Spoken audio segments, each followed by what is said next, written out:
All right, we should be live on YouTube, and are you gonna let me go live on Instagram? Here it comes. Okay, and live on Instagram. Hey, wouldn't you know it? Let me get the YouTube link for the people. I think it's that. Hey, it is. Okay, let me post this and then. Screw it. I'll just start now. Hi, everyone. Welcome to this edition of Roar Lions Roar. I am your host, Bill DeFilippo. I am joined today by my co host, Nick Pollock. Nick, what's going on? We're feeling good. What did you crack open? I am busy getting this out to the people. We cracked a Deschutes fresh squeezed IPA. That's what we're going. Oh, that's very nice. You're going right to the beer, even though this thing isn't fully done yet. That's nice. Yeah. Hey, listen, I'm a fan of Nick's optimism. I, however, was alive earlier this week, so I'm being a little bit more patient.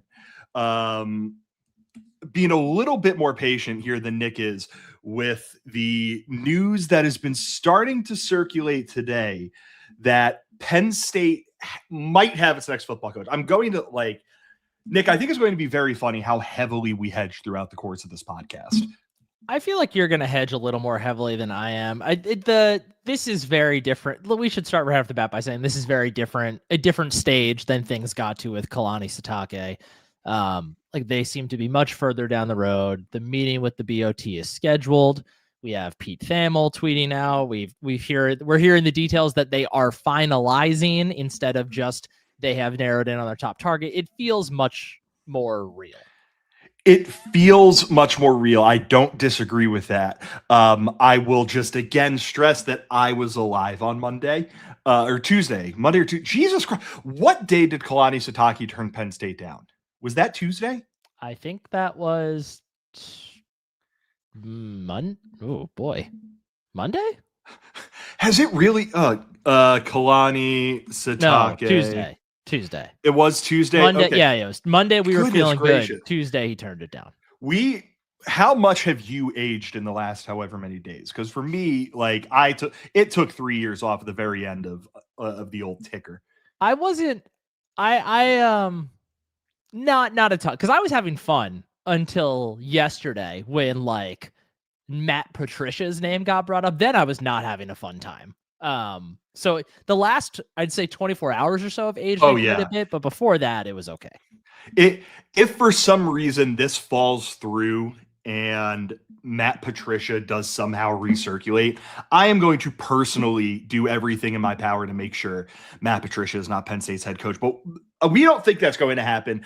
If you're listening to this, you almost certainly know why we are suddenly talking about this. And it is that it seems like Penn State is right on the verge of wrapping things up with Matt Campbell to become its next head football coach. Matt Campbell, 46 years old, offensive line coach background, coached for 4 seasons at Toledo as their head coach, accrued a 35-15 record at Toledo. Then in 2016, he took one of the hardest jobs in college football, went to Iowa State, and has done an exceptional job as the head coach of the Cyclones, going 72-55 in a decade there, including its own, I believe its only top 15 finishes in program history, pair of Big 12 championship game berths in 2020 and 2024. Nick, I cannot believe, with how bad things felt on Tuesday, I cannot believe Matt Campbell is slated to be the next head coach at Penn State, barring hopefully some paperwork getting all sorted out. Yeah, an interesting thing to think about too is it's impossible to do now, but try to transport yourself back 2 weeks ago and tell yourself, hey, you have a chance to hire either Kalani Sitake or Matt Campbell. Which one would you choose? overall, the fan base, I would guess more people probably would have said Campbell. And a lot of that would have just been a result of not knowing much about Satake. I think once they dug through and realized, the players he could have potentially brought with him, the recruiting class, all that, maybe that flips. But like Matt Campbell is a name that has been on the Penn State radar for a really long time. Obviously not in this series of a capacity, since Eric, we will get to your question about Dylan Mingo. Not in this series of a capacity, since James Franklin has obviously been here, but he's a name that has been in contention for essentially every big job that has opened up over the last decade or so. Everyone has always said, well, what about Matt Campbell?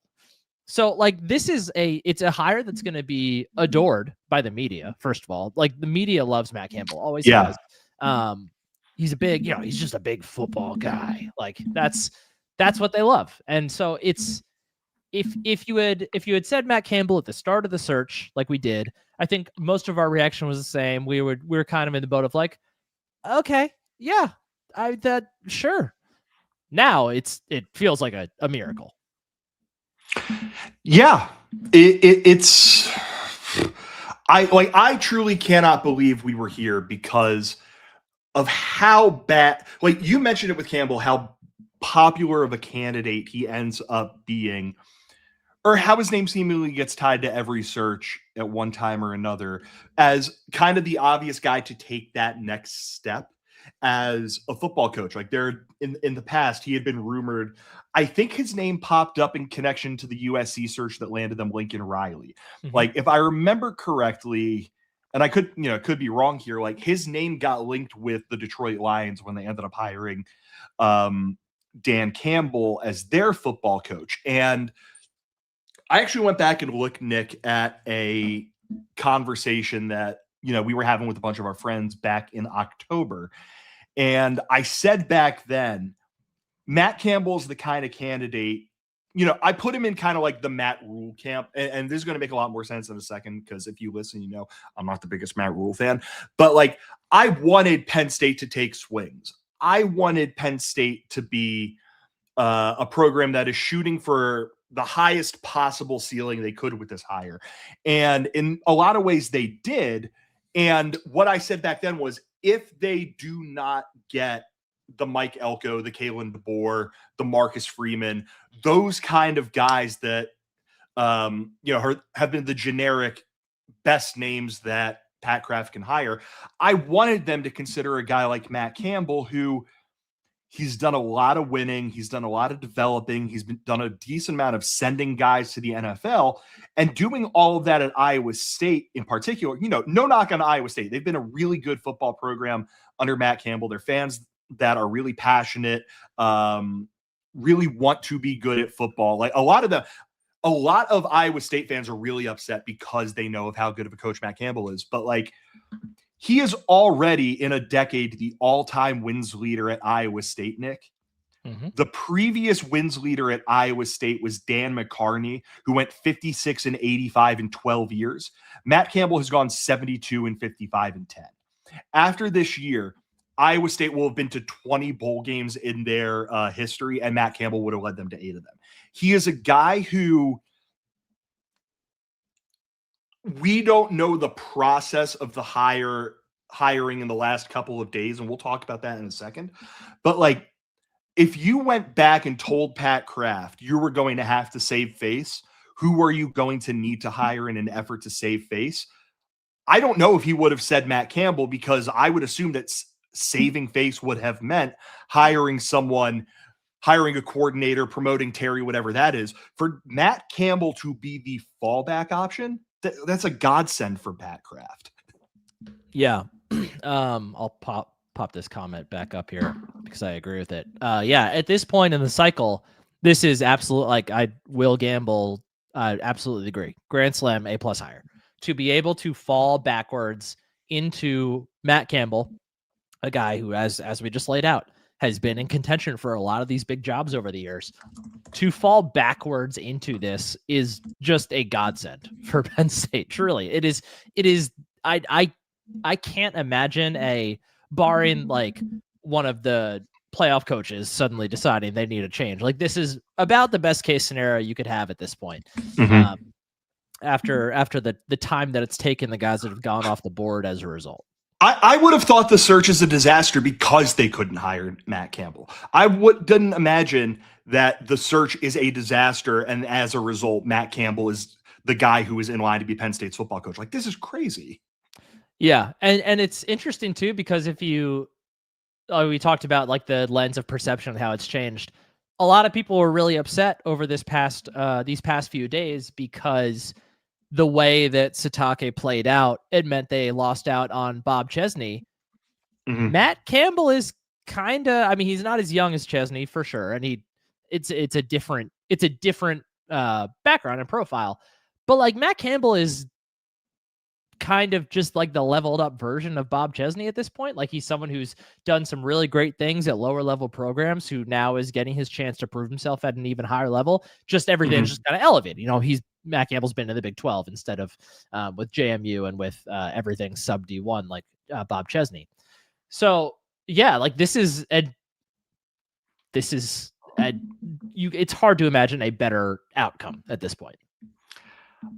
I would agree with that. And one thing that we did on the podcast talking about Kalani Sitake turning Penn State down, Nick, was, or whichever podcast, like, this is the third in a week. Good Lord, we have this is far too much talking about Penn State football on the heels of a season where they went 6-6. You can make the case this is a better hire than Kalani Sitake, a very easy hot case if you want to. I probably would have preferred Sitake, but that's when you add in all the other things that he likely comes with, it makes a lot more sense. But there was always going to be the fish out of water thing with Sitake too, so that was absolutely a concern. And to see the comments, I don't know. I think I probably knew that Matt Campbell is younger than Chesney, but I didn't. Campbell, oh God, really? Campbell has more. Well, I learned this morning Campbell is younger than I thought in the first place. But he may be younger, but Campbell has more experience. So you could say coach younger if you'd like. His Spotify age is younger. We'll say it that way. It's that time. God, I didn't expect you to go to Spotify rap stuff on me. But like, we made the comparison between Kalani Sitake and Cale Sanderson, and how like the model, or like, we know that Pat Kraft absolutely loves Penn State's wrestling program. And there is a very easy comparison to make between Kalani Sitake and Cale Sanderson, guy from practicing LDS member at their alma mater, trying to make a big splash for a program, want to hire them, just personality wise. Sitake is a bit more gregarious, but very like calculated and smart and competitive, personable guys. You obviously have to make another Cale Sanderson comp here. If like Pat Kraft wanted to get someone to make the easy Cale Sanderson comp, like, he's literally getting the coach from Iowa State. And like, I think we are at a point where, in the event this ends up coming to fruition, which, that didn't scare my dog, so I'm happy with it. So knock on wood that ends up happening. Like, say it over and over again, this is the best possible hire that Penn State could make at this point. I going off of your reaction, I would guess you're over the moon about this. Yeah, it is. Yeah, it's absolutely a great hire. I want to talk about this comment here, this question on the screen from Penn State 51014. If the deal's legit and successful is the one thing, is this the one we need to replace Franklin with Terry Smith? It was damage control, but is Campbell the guy? And then we also had Paul on Instagram saying from a program perspective, though, this is not an upgrade. Do you all agree? I think that's a good comment, good question. And yes, Matt Campbell is not Cale Sanderson. Yes. Paul obviously. that as well on Instagram. Obviously. So I think it is important to frame it from this perspective too. Like, I don't know that any of us I think we're in agreement that Matt Campbell is certainly not an automatic upgrade from James Franklin. Like, that is kind of the reason I think we were all on the fence a little bit about him in the first place as a candidate, because Penn State was in the position to, was supposedly in the position to be big game hunting and going after like guys that we really saw as sure things. Obviously, there's no such thing as that, but I'm curious your thoughts first. Like, what is your kind of? I know we're both really excited about this. How do you kind of view it? How do you view Matt Campbell in the terms of like the ideal, like scale of 1 to 5, most ideal candidate for this position? Well, it's funny. I think there's a lot of James Franklin and Matt Campbell. Yeah. I think that in terms of personalities, they're different enough guys. But like, I watched it was a post-game chat with his locker room that Campbell did. And some of the stuff that he said in there was he was proud of the team showing toughness, showing discipline, showing attention to detail. And then kind of his big thing is team above self. A lot of that sounds like stuff that we've heard from James Franklin over the years. He's really good at talent identification. He's really good about getting guys into his program and developing them and getting them to be the best versions of themselves, which we will talk a little bit later about something else that happened today and what makes that so interesting. But I see a lot of similarities between Matt Campbell and James Franklin. I don't know. The thing with Matt Campbell is being at Iowa State inherently means you are going to have one hand tied behind your back. And again, I'm really not trying to knock Iowa State, because I have a lot of respect for what he's done there, the way that he has been able to, rally their community. Like, their basketball program has been awesome for, under Fred Hoiberg, TJ Otzelberg. But at Iowa State, it's really hard to convince young men to come play football. At Penn State, not always necessarily easy to convince young men to come play football, but Penn State's a lot more willing to pour a lot of money into its football program, especially under Pat Kraft, who, as we learned today, really wants Penn State to win a national championship in football. So we will talk about the leaked Pat Kraft audio, folks. We'll get there in a bit. And so it's a difficult question to answer, because I think you can make the point that Franklin's career and Campbell's career have kind of gone along parallel paths, with the difference being that James Franklin was able to go from Vanderbilt to Penn State on his path, and Campbell went from Toledo to Iowa State. So they've been driving along the same path. It's just James Franklin has driven it in a much nicer car. And I'm interested in your thoughts here, because like I think there is a really good chance that the bet that Pat Kraft is making is that you're betting on a lot of the stuff that James Franklin did really well, with a guy who potentially could have some what's the word I'm looking for? Be more amenable to some of the stuff that Pat Kraft wants in his football program than James Franklin was, as evidenced by the leaked audio that we are going to discuss a little bit later. Yeah, I mean, I think that's exactly it. Like, if James Franklin had been open to reorganizing things a bit more the way that Pat Kraft thought they needed to be organized, and like that goes for like more of a GM, not working so hard to be so equitable with the NIL, being willing to spend more on, more talented players than others. Like, if James Franklin had been willing to do those things, I think James Franklin is probably still the coach right now. So, like, from that lens, if you don't need to necessarily look for someone that's going to completely rock the boat, you just need someone who is going to be able to do all those things that James Franklin did really well, and also, like you said, be amenable to these extra, or these both extra things and just changes that Pat Kraft thinks that they need to implement. And for all of the things that we have said about Pat Kraft, how much he has bungled this search, how much he bungled the Kalani Sitake situation, all that stuff remains true. But I still think that what Pat Kraft wants for the program is correct. Like, I think the model he wants to implement is the correct one in this current landscape. I think the fact that he wants to be more aggressive in the portal is the correct way to go about this. So it's comforting, I guess, from that perspective that they could have just said, screw it, give Terry the job. But he found didn't find Matt Campbell. Matt Campbell's been out there for a while. Matt Campbell's pretty prominent, yes. But the fact that everybody met with Campbell, obviously they discussed this, and the fact that Campbell is willing to buy into this and say, yeah, I can do that. I can lead the program in this way. Like, that is a huge positive for me. And I think that, you know, I think that this is the right move. Yes. Matt Campbell is not number one on my list at the start of this. He probably wasn't in the top 3, but as extensions started rolling in, we started finding out who was and wasn't actually a target. It's hard to argue that you were going to get anybody better than Matt Campbell at this stage for a guy who is such a known commodity. Like, I think we all feel pretty good about knowing who Matt Campbell is, but we've never seen him on a stage like Penn State.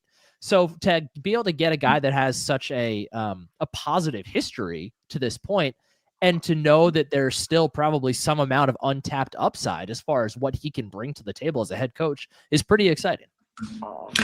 Yeah, and there's a new report coming out from a CBS affiliate in Des Moines.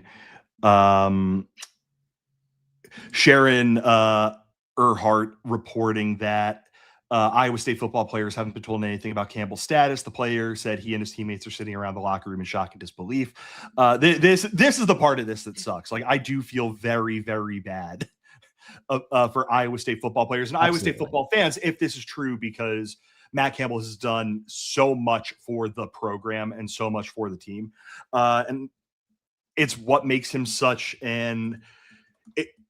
it's what makes him so appealing to Penn State and to other schools that have had some level of interest in Matt Campbell over the years. But I think in general, we could say, Nick, like, this is a really good result for Penn State.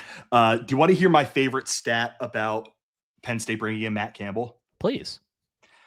Actually, wait, let me just double check this. So in the last, let's see, 1, 2, 3, 4. In the last 5, is it 5 or 6? 1, 2, 3.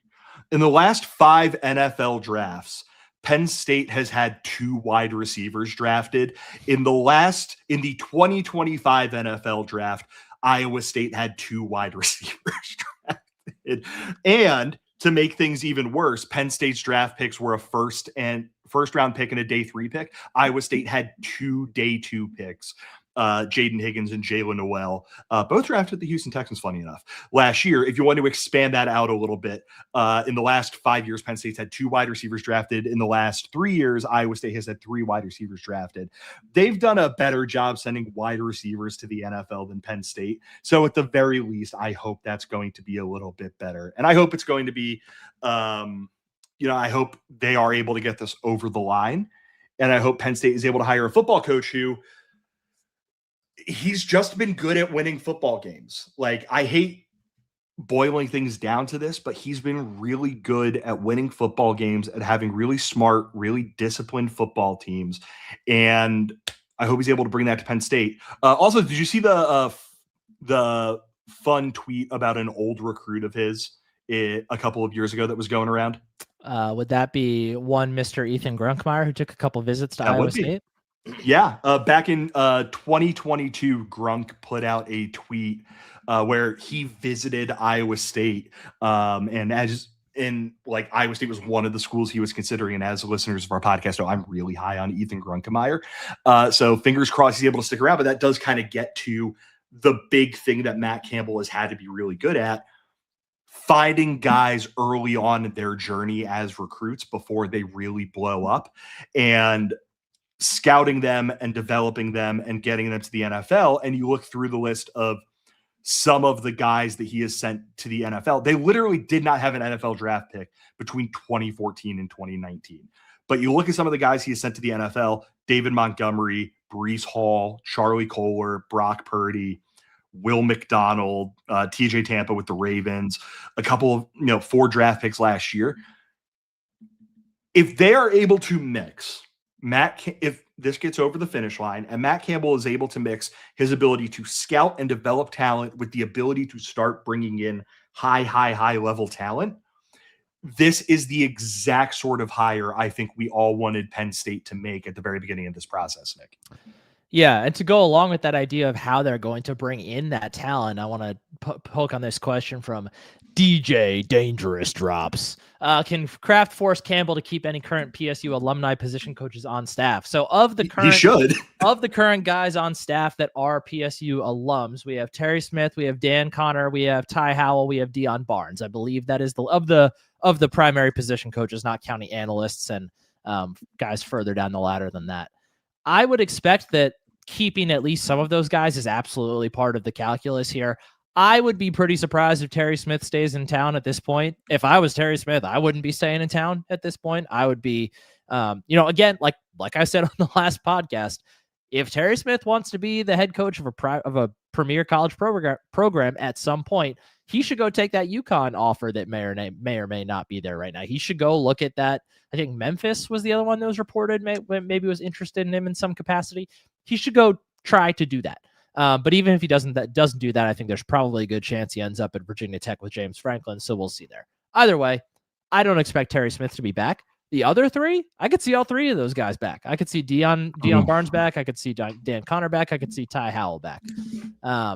Obviously, it's a lot of that's going to be up to Campbell. It's going to be up to who he wants to bring with him from Iowa State or any other guys that he has had his eye on for however long as potential guys to coach with him now that he's moving up and has a little more money to play with in terms of hiring other coaches. We'll see. But just in terms of continuity, in terms of having guys that know the region, know the high schools around there, I think you got to try to keep at least 2 of those guys on staff. I know we've heard some glowing things about Dan Connor as a coach and how highly people think of him and his coaching future. So I would assume that he and Ty Howell will and considering the work that Ty Howell's done with the tight ends, I would assume that those 2 are, considered pretty strongly as must keeps.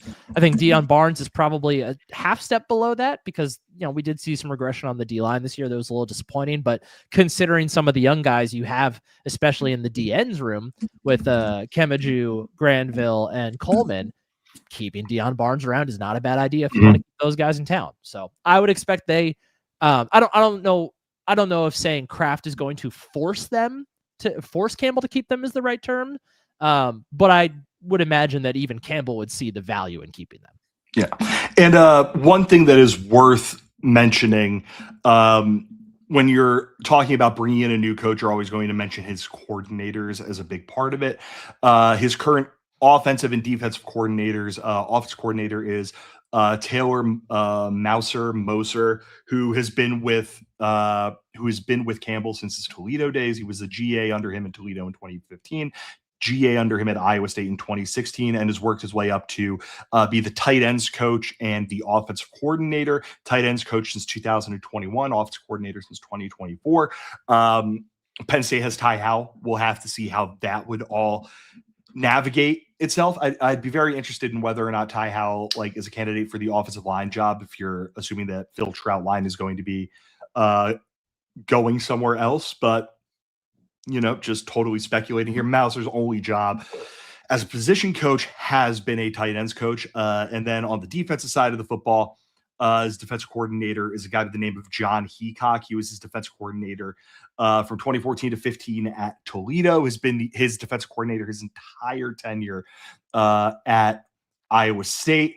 From what I was reading, he's one of the guys that has had a lot of influence on a lot of defensive coordinators. He's one of the first guys to really employ this 3 safety system that's become really popular across college and NFL now. Yeah, he runs, it's a 3-3-5 defense. But the 3 safeties in the back are kind of the big thing with him. And what Jim Knowles, of course, is a practitioner of that. He's been his defense coordinator every year at Iowa State. Just turned 65. It is unclear if kind of what the future holds for him. If he would want to come, if he'd want to uproot his life, if Penn State wants to keep Jim Knowles around, presumably they do. He cost a lot of money. So we'll have to see if this all ends up coming to fruition, if that ends up happening. In a second, we will discuss kind of the process and how we ended up here. And then, of course, the Pat Kraft audio that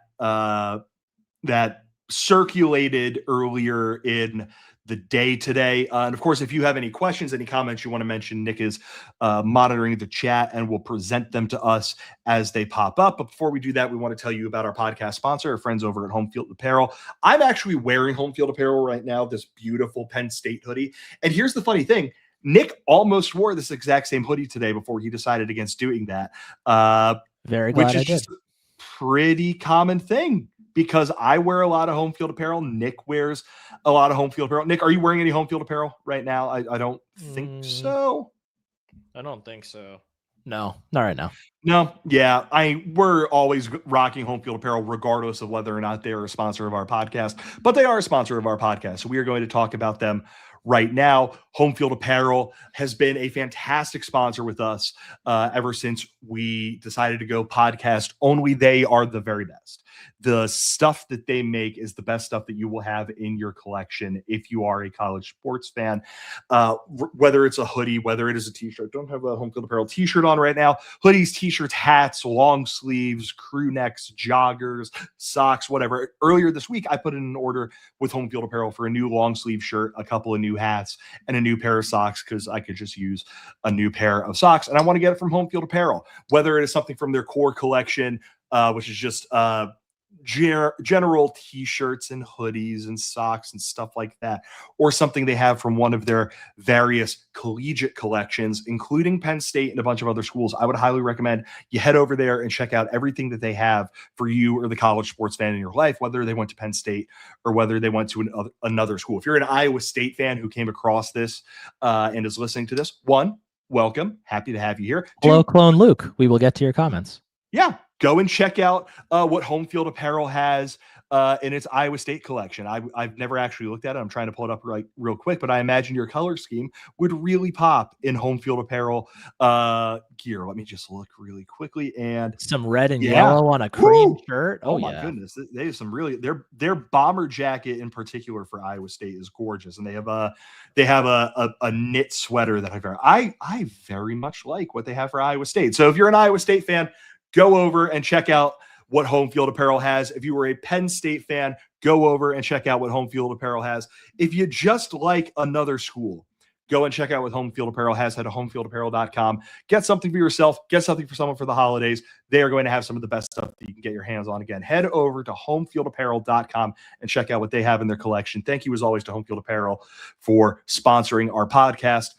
Nick, let's get back to talking about the process and how Penn State presumably ended up on Matt Campbell.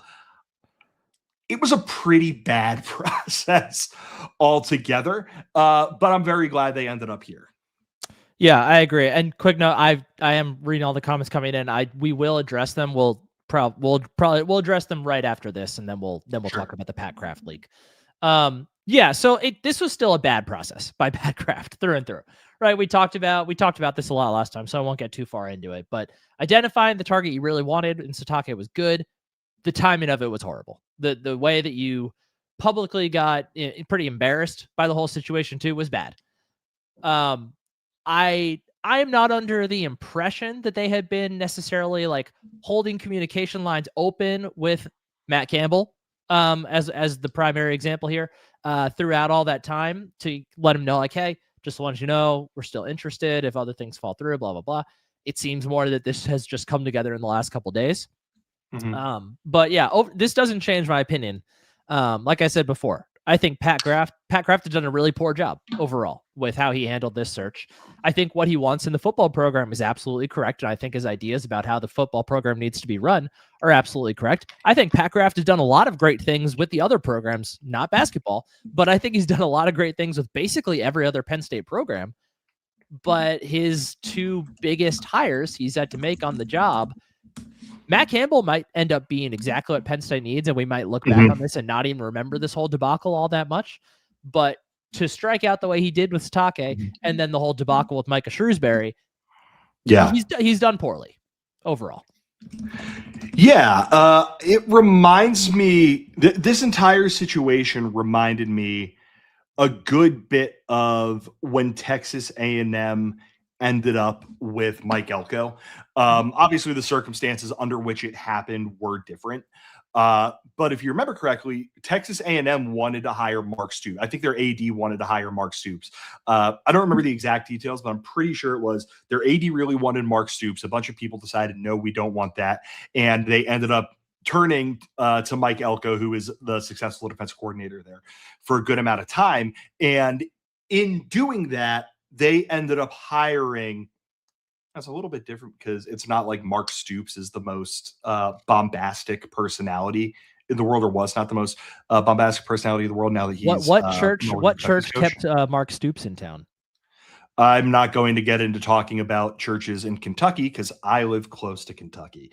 But have you seen Kingsman? I have seen the Kingsman. Yes.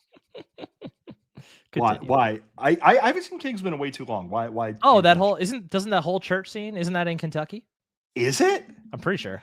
All I remember was there were people who complained about the church scene in Kingsman for being too violent, and I'm like, dude, they're fighting in a church. It's 1-1 continuous shot, and Freebird is playing. How could you care about anything other than this? But yeah, like they ended up not getting the guy they wanted to get, and then had to go with the boring, sensible guy.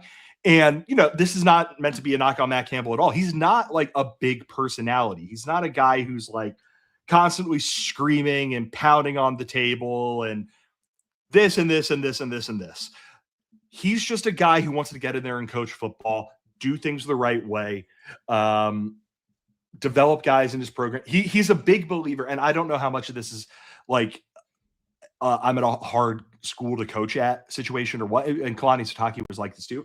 But a guy who's like, I'm not necessarily going to go for like the biggest names. I want to get the very best guys for my program and then get the very best out of them. And it was just really hard not to make those comparisons, at least in my stupid brain, to Texas A&M hiring Mike Elko. I'm very interested, Nick, in finding out what happened after Kalani Sitake fell through.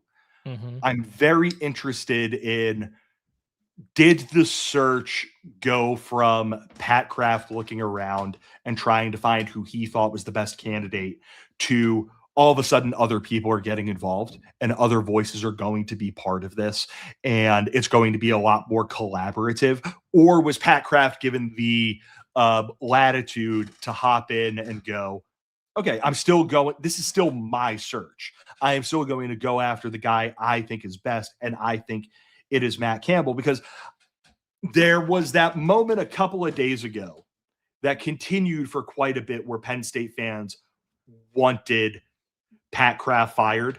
I think there are probably still a good amount of Penn State fans who want to be fired, who want him to be fired. I think if he was able to identify Matt Campbell, move on him quickly, and get him over the finish line quickly, if that is what ends up happening, I think that's going to take, deservedly so, a lot of pressure off of him.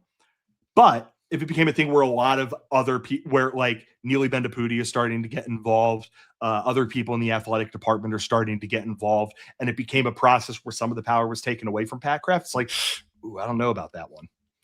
Yeah, and obviously we'll never really know. I think if Pat Kraft gets fired sometime in the next few weeks, I think it'll be fairly obvious that he was not the one really in charge of the search at this point.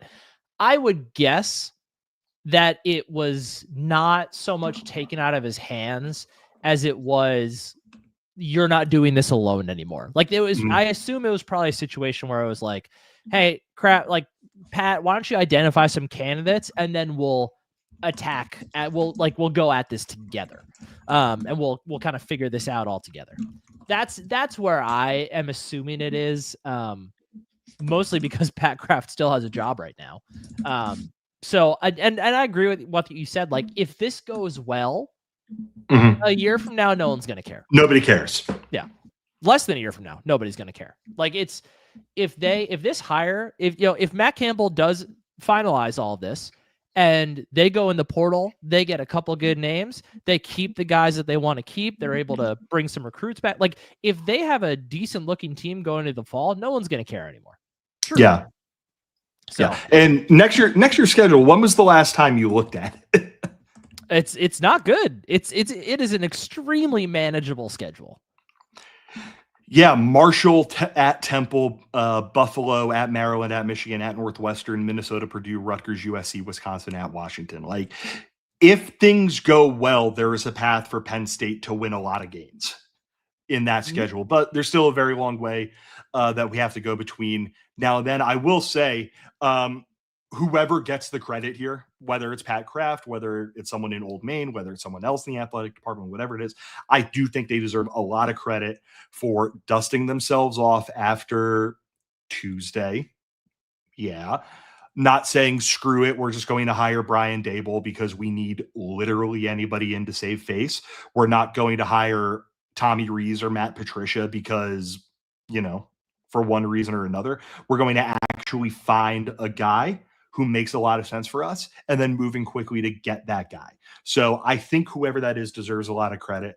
And I think the people, the wonderful people who are subjecting themselves to us, Nicholas, deserve a lot of credit. And I think now would be a good time for you to go through the chat, throw up stuff that people have said, talk about questions, whatever else is there for us. Yeah, let's get into some of this. I'm going to go back a little bit here because as we were talking about the idea of keeping some of the alumni coaches around, there were some comments about that.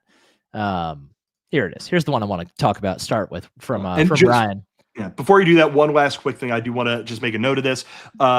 Both at least that I have seen, both Allen Robinson and Michael Maudie have gone onto Twitter and thrown their support behind Matt Campbell. Allen Robinson in particular is fired up about them hiring Matt. And I think that's just really important and really good to mention because it would have been very easy, and we might still see some of this. It would have been really easy for a bunch of people who played at Penn State, current players, whatever, to go, screw this. I don't want this guy. I want Terry Smith. And to see the community of former players, at the very least, come together like this, I think is a really good thing for Matt Campbell. Yeah, absolutely. So Ryan here, I think there's a bit of a misconception about what we were saying. Neither Bill nor myself, or I'm not going to say there are several people that probably think of this way. We are not in favor of keeping Ty Howell, Deion Barnes, Dan Connor, even Terry Smith. We're not in favor of keeping them because they are Penn Staters. Right. The big advantage of keeping them is one, those three guys have done a good job. Obviously, this year has been tainted and nothing really went right this year. But for those three positions, those have been three of Penn State's strongest positions, four if you include Terry with cornerbacks. Those have been some of Penn State's strongest positions over the years. But more importantly, it really comes back down to recruiting. Position coaches are important when it comes to the technique and all that stuff that they coach during the week. But the real superpower of assistant coaches is recruiting, because all that other stuff, there are enough guys on that field that you can kind of put Band-Aids over and find other ways to make sure the techniques and all that stuff gets taught. What keeping these guys around, it's not because they're Penn Staters. It's because there are guys that have an inherent interest of being at Penn State and know the high schools in the state of Pennsylvania and the surrounding states extremely, extremely well, and have relationships with them. One, from being recruits themselves and going through that process, and two, from being with the program and being around it and having experience talking to those guys. So the big draw is not that they are Penn Staters necessarily. It's that they are guys that you can very easily build a case as saying they want to be here anyway. And they have those recruiting relationships that are so vitally, vitally important, especially for a guy like Matt Campbell, who, as we talked about, has done really, really well with identifying diamonds in the rough, because that's kind of just what you have to do at Iowa State. No matter how much they succeeded, he is going to be swimming in different pools now, and he's going to have a lot more conversations with high school coaches that he hasn't had the opportunity to really talk to all that much in the past, especially in the state of Pennsylvania itself. He's very very well known within the state of Ohio, knows the state of Ohio very well. He probably has more relationships there, I would assume. But that is the big advantage of keeping those guys. Yeah, and one thing I think is really important to add, when Bill O'Brien took over as Penn State's coach, he thought it was really important to have Larry Johnson and Ron Van der Linden on the staff. I think they were the only holdovers from the final Paterno staff, but I could be wrong about that. But they were two guys who knew Penn State, had coached at Penn State, just kind of understand the lay of the land. And obviously Bill O'Brien took over under much different circumstances than Matt Campbell is presumably going to.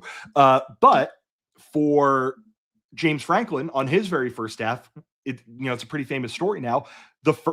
One of the first guys he reached out to about joining his staff was Terry Smith, who at the time was the wide receivers coach at Temple, because he was like, I need to have that. When we talk about keeping guys on staff, especially guys who went to a school, we always talk about it through the lens of recruiting. And there's definitely something to that. I think being able to say, like, look at me, I went to this school. I know how great this school is. I know how great this school will be for you. Someday you will get to a point in your life, because you went to this school, where you are going to be successful, happy, healthy, whatever. Like, there's definitely something to that. There's also the other direction here, where if you keep guys around who know your school, that is a connection to Letterman. That is a connection to your community. That is a connection to your athletic department, to your administrative people, to whatever guys you're keeping on the roster. Like, I definitely think there is something to keeping guys around who went to Penn State, because Penn State, for all the things we love about it, is a very unique job. It's in the middle of Pennsylvania. It's 3 hours from any other city. You got to go into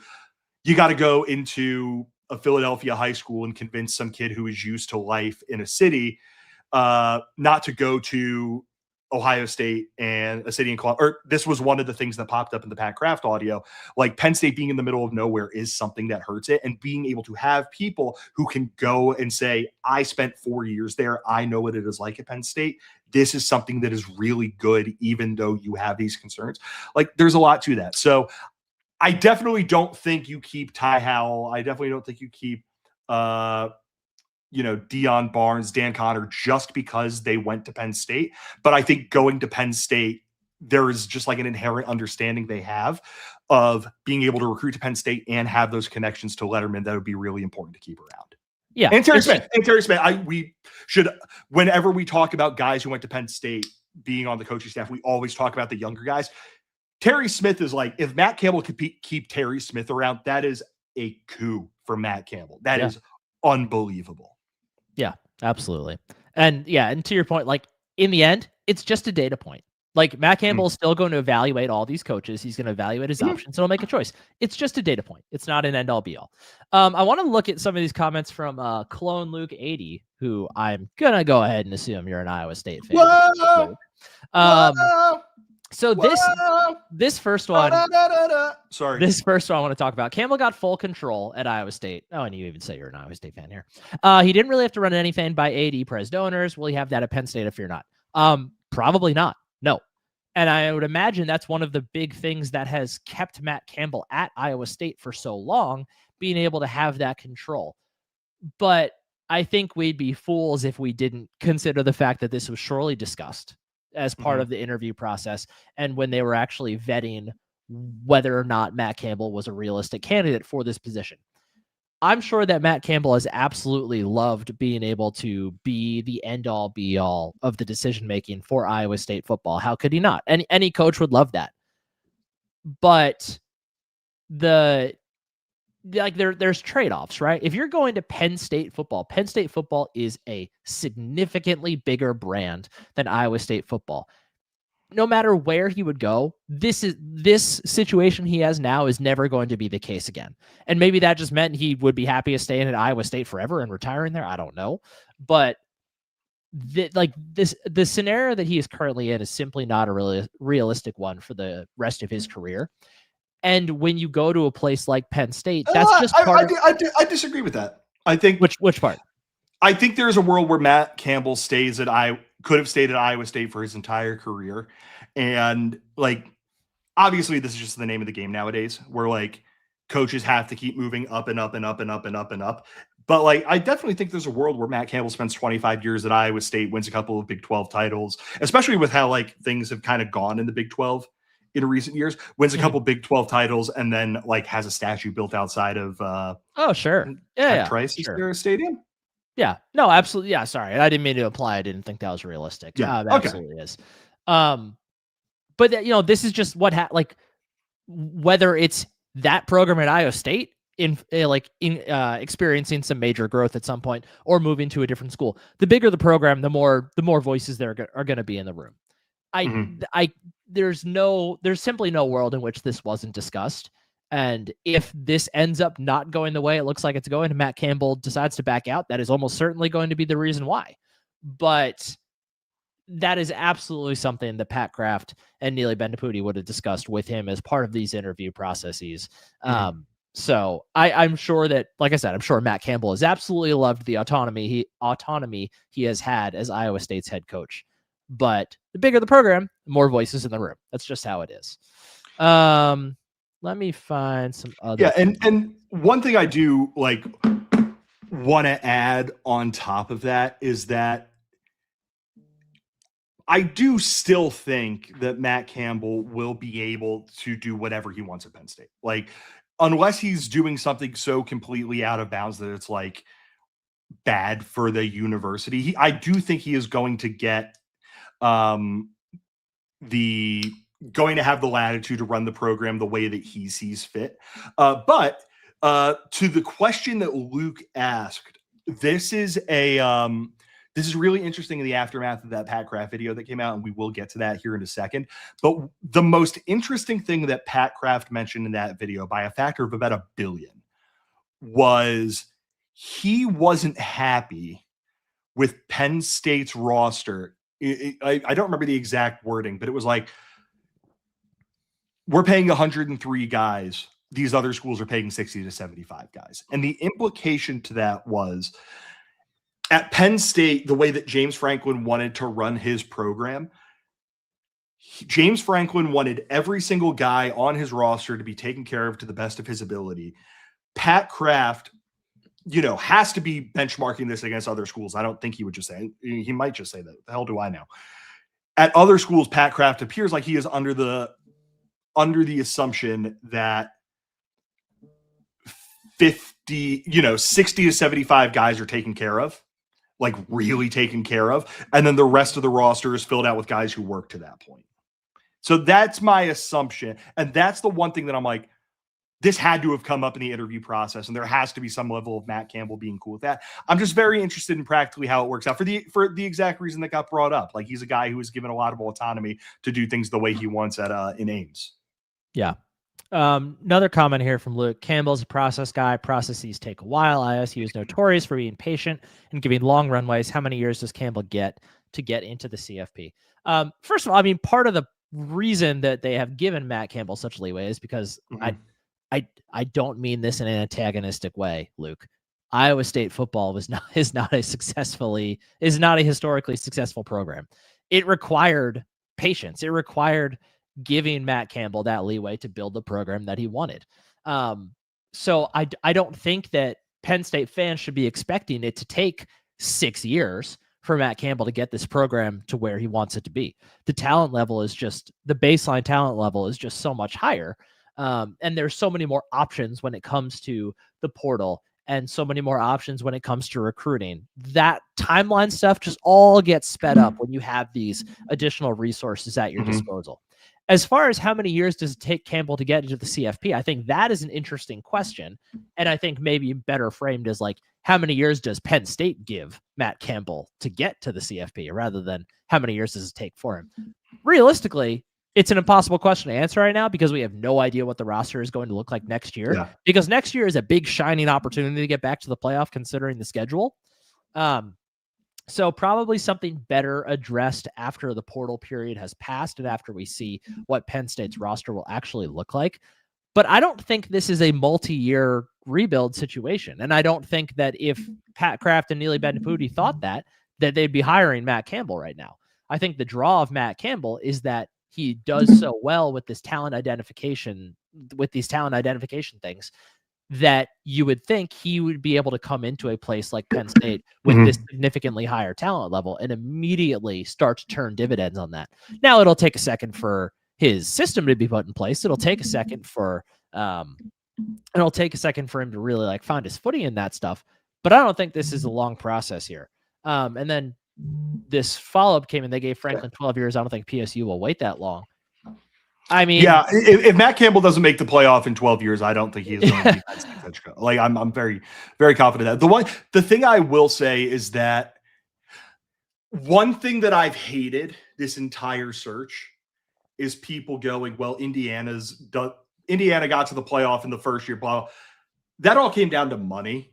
And that all came down to hiring a very good coach and importing a bunch of guys who knew how the coach wanted things done, and that all working out, and then helped out by a bunch of other things. But money is the root of it.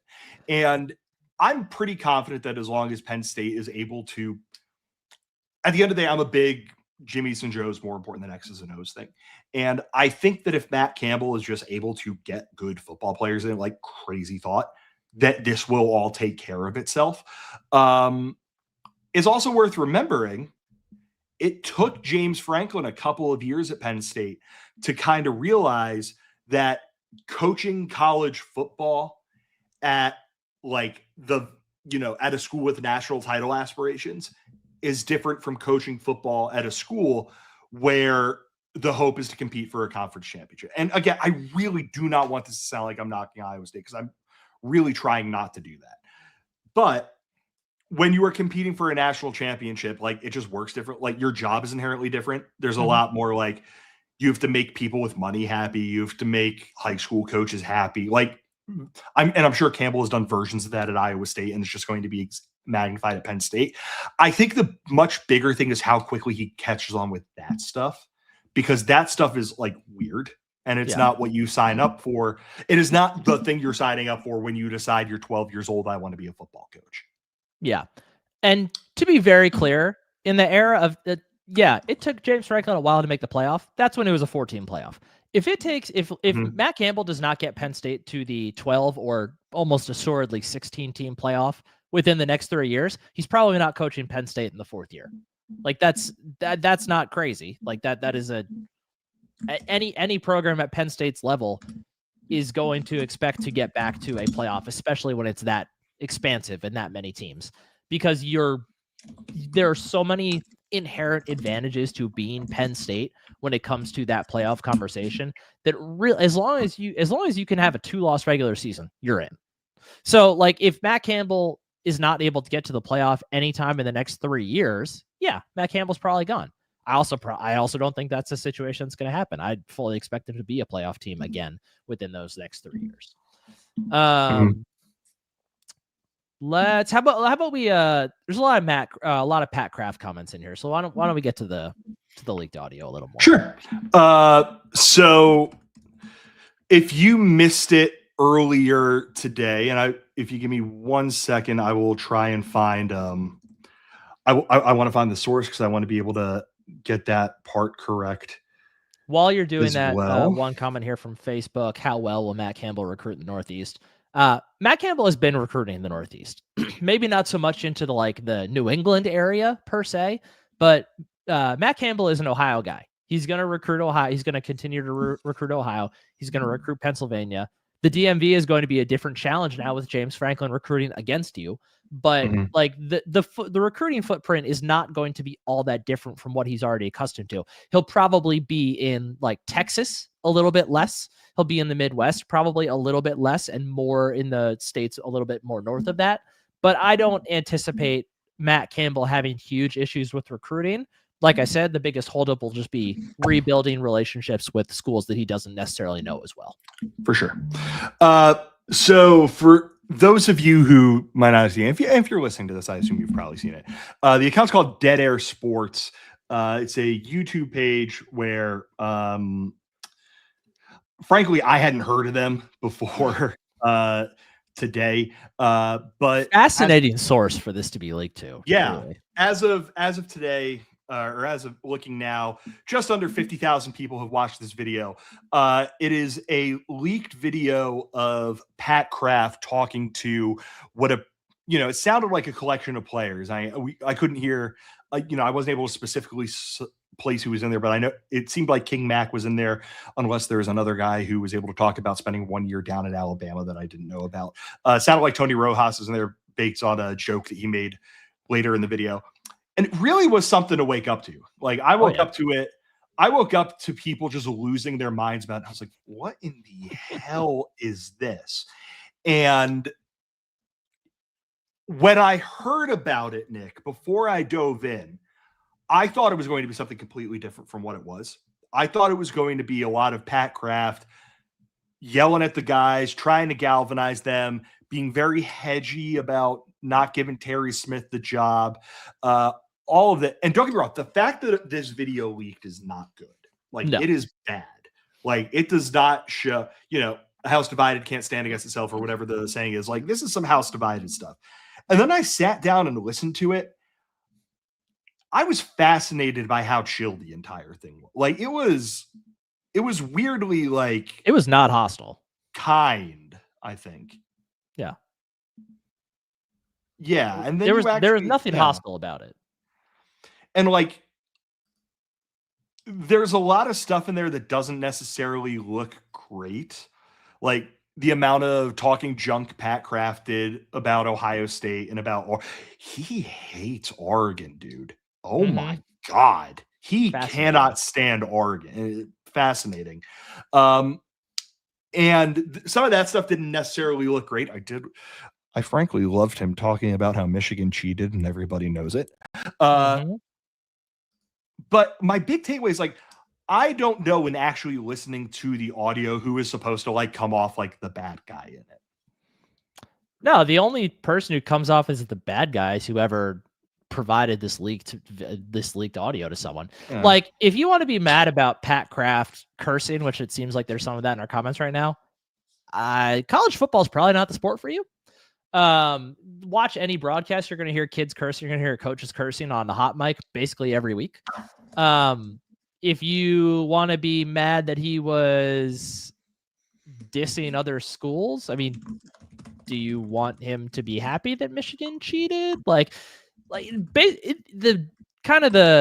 bottom line here is that Pat Kraft didn't say anything that we haven't been saying for weeks. Like complaining about Tysier Denmark and Kobe Howard being on the sidelines. We've literally had podcasts about that. And like the players seemed like they agreed with that was the craziest thing with all of it. With a lot of the stuff that I can imagine people getting pissed about, like I would assume King Mac, because again, I don't know who would have been in practice at Alabama with Ryan Williams, but King Mac mentioned in that, like, yeah, when I was at Bama, King Mac would be showing out in practice. They were like, yeah, man, go ahead and play it. Or Ryan Williams showing out in practice, go Ryan Williams and play. And then Ryan was, and it was like, was that like, obviously I know the guys all loved and cared for James Franklin. I was shocked at how much the guys in the room, and maybe they didn't, maybe like they were just putting on a happy face because, technically their boss was yelling at them. But I was fascinated at how like agreeable it all was and how on the same page it seemed like the guys largely were. And when one of the guys would then say something, some level of critique to Pat Kraft, Pat was like, yeah, man, you're totally fair. Like, that's fair. Yeah. And it kind of goes back to like, Pat Kraft is like 80% of the way there to being a really good AD, I think. Like, I think he genuinely wants to be so good at this job. It's just that he's flubbed these two coaching searches so horribly that you can't really give him credit for being more than that at best. But yeah, like what you said, like it's all the same things we've been saying. And it's, for as much as these kids love James Franklin, obviously they do, they're not stupid. Like, they can see the issues on the field that everybody else sees too. Like, this is not there weren't any secrets being doled out in this leaked audio. It's everybody just saying what everybody else is thinking. And yeah, like you said, like this was not confrontational. Like, this seemed like genuinely like let's all get on the same page about what we're all thinking here. And we have no idea when this audio was recorded. Obviously, it was the idea was before Rutgers. It was recorded sometime in the lead up to the Rutgers game, or at least going off of like, Pat Kraft saying, "Hey guys, I want you to keep your focus this week and go beat Rutgers on Saturday." Like, I think you could probably put 2 and 2 together on that one. Yeah. So like, if you want to be mad that he was honestly, I'm kind of at a loss for what you would even be mad at. Like, I wouldn't consider this to Luke, to your comment here. I wouldn't consider this general AD interference because there's no coach right now. There's an interim coach. Who else is going to talk to the guys about what's going on right now? Terry Smith can talk to him, but he's not really talking from a place of like stabilized power per se. So like, I don't really see that as athletic AD interference necessarily. It's just, who else is going to like, he wants to hear these guys' opinions. He wants to make sure that they are on the same page as far as what needs to be addressed moving forward. And it was probably a little bit of like, there's a degree of recruiting in there probably on his end too, to like keep these guys in town, being like, hey, I hear you. Like, I am seeing the same things you're seeing. I think about these things the same way you think about them. So, like, that's fine. Like, this is what any closed door conversation in any sport, in any athletic department in the country is going to sound like. Think about how you talk to your buddies and the difference between that and how you talk to like your significant other's parents. Like, that's not always different, but like there's a difference in how you talk to people when you don't know you're being recorded for it to be released on Twitter. Yeah. And I do think, the one point that the host, I will say, made that I was like, yeah, there's definitely something to that, was how like weird it was that Kraft would go back and forth between like, man, this close but no cigar mentality, it's not enough, like too much of that's gotten in and I'm sick of it and I don't want it. And then in the next sentence, he's like, I'm so proud of you guys for how you battled against Indiana. You did such a good job. I cannot believe it. Great job, fellas. That I'm proud of you. Like, there was definitely some weird stuff in there, but the fact that he understood that his career is over if he gets Penn State's coaching search wrong. And again, it's worth remembering, he was saying that back like 2 weeks ago, or he would have been saying that like 2 weeks. He understands the stakes in all of this. So the fact that he was saying that was like, it was just nice to hear, I think. By some distance, the most interesting stuff was the stuff with roster building, with money, with allocating that money, with like wanting to play younger. Like, it's obviously it sucked that he's like, I don't know why Dom DeLuca is out there, but like and he didn't specifically say that like someone trying to do a bad Chris Collinsworth impression, but you know what I mean. But he was saying the point, like, listen, I love what Dom DeLuca has done for this program, but like, why aren't the young guys playing? And there was a lot of that stuff going through it. A lot of stuff that you could listen to and say, like, I very much see why he would have butted heads with James Franklin over, like, just theoretically. And then it's the thing we just mentioned, Nick, like, it's especially interesting through the lens of who they just hired, because I think just about everything in this video probably came up at some point in the interview. I have to assume some version of like, I'm sick of being close but no cigar. I don't want that mentality around. I want the roster money allocation on the roster to look like this. I want this. I want this. I want this. I have to assume that all came up. There was presumably some level of, if all of that stuff came up in the process, Matt Campbell would have had to have agreed with it. And if Matt Campbell agreed with it, all of a sudden I'm like, I go from like being very interested in this hire to like, if Matt Campbell is going to be very happy with throwing big bags of money at 5-star recruits and not being so worried about like, we're going to get the very best out of this 3-star who might be able to contribute somewhere down the road. I'm like, there's something cooking here at Penn State, especially because Pat Kraft said we're just never going to be able to be a portal program. Yeah. Like we said at the top, like, James Franklin's problem was not that he was so far away from what Pat Kraft wanted in his coach. It's that he didn't agree with he didn't agree with those things on the periphery that Pat Kraft wanted. He didn't agree with the idea of bringing in like a really solidified GM. He didn't agree with this idea of giving out bags and not equitably distributing NIL among his players. So if Matt Campbell can be all of the things that James Franklin was, which at his core is a really good talent identifier and a really good relationship builder, like that is what got James Franklin to Penn State in the first place. So if Matt Campbell can be those things, which we have a lot of evidence to prove that he is and can continue to be those things, if he's on board with these other things that, yes, it's Pat Kraft wanting to do these things to find success, but like these are the things that the other best college football programs are doing to find success. So it's not like he's like proposing something revolutionary and crazy here. Like he's just trying to get this program to the next level. So if Matt Campbell is in for that, like A+ higher. And Nick, I think it's just about that time. I'm going to go to the grocery store. I'm going to get a good bottle of cheap whiskey. And I'm going to sit down and I'm going to think about Penn State football this evening. I'm just going to have a very nice night. I hope you have a very nice night as well. Are there any final things you would like to say before? I'm just going to say this. If this falls through, I'm drinking that bottle of whiskey and then hopping on here and we're going live again. We'll be live again soon. Yeah. It's not going to be fun for anyone.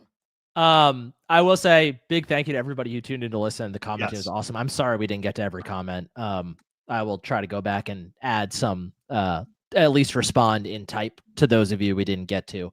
But thanks for commenting. Thanks for watching. And thank you for not like being dicks to each other in the comments, because that happens on basically every YouTube video. So it's really nice to see it not happen on ours. Appreciate you. Yeah. Shout out to everybody who decided to take a little bit of time out of their Friday. It's 5 o'clock on a Friday. You should all be out and about doing stuff. Thank you for taking some time to come hang out with us and to talk about Penn State football a little bit. We'll also be sure to get this up on whatever podcasting platforms we need to get this up on. Time for me to do the part that I normally do at the end of this podcast. Thank you, everybody, for listening. Make sure you go and subscribe to whatever podcast platform that you use. Make sure you go leave us a 5-star review if you can. Leave us one on a podcasting platform, and also head over to YouTube and subscribe to our YouTube channel. Make sure you're following us over on Twitter and on Blue Sky, where we're talking about Penn State football and making jokes about earlier on Twitter today, I made a joke about how I don't want anyone in Ames, Iowa being allowed into or out of a crumble cookie until this is done. I'm going to have some really strong thoughts about crumble cookie for a while, which go on top of my already strong thoughts on crumble cookie, that they're bad. And of course, make sure you go and check out our friends over at Home Field Apparel. Of course, head to homefieldapparel.com for everything you need for yourself or the college sports fan in your life. One last time, thank you, everybody, for listening. From a co-host, Nick Pollock, I'm Bill DeFilippo. Take care, everyone. Go State. Insomnia forever.